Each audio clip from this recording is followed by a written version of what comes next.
voters and politicians this federal election. And that includes here in Regina, where a number of environmental groups gathered today to try to push the issue of climate change to the forefront in the campaign.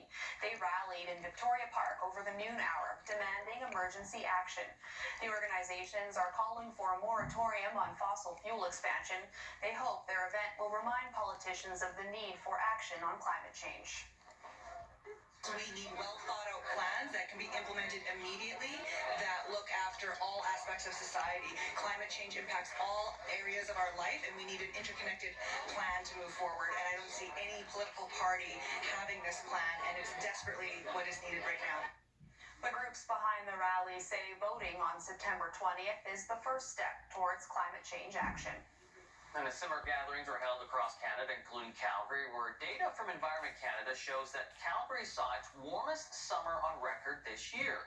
CTV's Jordan Canagan has more on what demonstrators say needs to be done to curb climate change. It's a relatively small gathering, but they hope their message is heard. Climate has to be an election priority. It is not a standalone issue. It is intersectional. It is intertwined with food security, mental health, infrastructure, energy, evidently.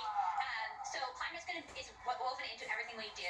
And the group at Calgary City Hall say this summer showed just how much that's true.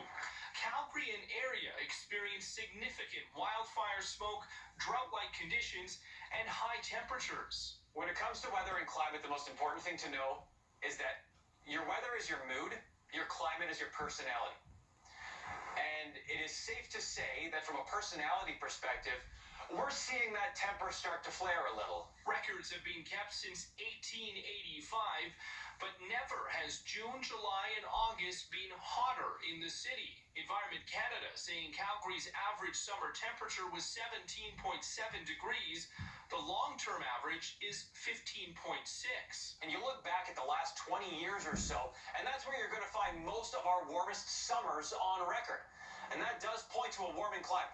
The demonstrators are calling for two actions specifically: a stop to future fossil fuel projects in Canada and a formal transition program for workers in the energy industry. There are so many reminders of climate change reality. What we're pushing for with this event and citizens groups across the country is to get policies towards an energy transition.